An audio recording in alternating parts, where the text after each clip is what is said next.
अस्सलाम वालेकुम प्यारे व्यूअर्स, उम्मीद करती हूँ आप ठीक होंगे। आज हम आपके लिए नई रेसिपी लेकर आए हैं। इस रेसिपी का नाम है शकरकंदी किस तरह उबाली जाती है। शकरकंदी ली, इसको हमने अच्छे से वॉश कर लिया है। हमने 1 गिलास पानी प्रेशर कुकर के अंदर डाल दिया है। अब हम इसमें थोड़ा सा पुराना गुड़ वो इसमें ऐड करते हैं। हमने एक चिक्कू जो कि स्टैंड वाला है, अब हमने इस पानी के अंदर इसमें डाल दिया है। इसके अंदर हमने अब शकरकंदी जो है अब हमने इसमें इस तरीके से रखनी है।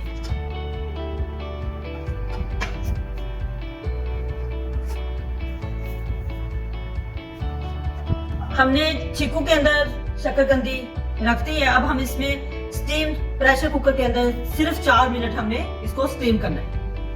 शकरकंदी हमारी अच्छे से सॉफ्ट हो चुकी है। हमने प्रेशर कुकर के अंदर 4 मिनट हमने इसको स्टीम किया है। अब हम इसको निकाल लेते हैं। शकरकंदी को हमने छोटे छोटे पीसेस में काट लिया है। अब हम इसमें सॉल्ट ऐड करते हैं। थोड़ा सा हम इसमें चाट मसाला ऐड करते हैं। आप इसको सब्ज धनिया, आप शकरकंदी को ग्रीन चिली चटनी के साथ भी सर्व कर सकते हैं और दही वाली चटनी के साथ भी सर्व कर सकते हैं। हमारी वीडियो पसंद आए लाइक करना, सब्सक्राइब करना और बेल आइकन को प्रेस करना ताकि हमारी वीडियो बर वक्त आप तक पहुंचे।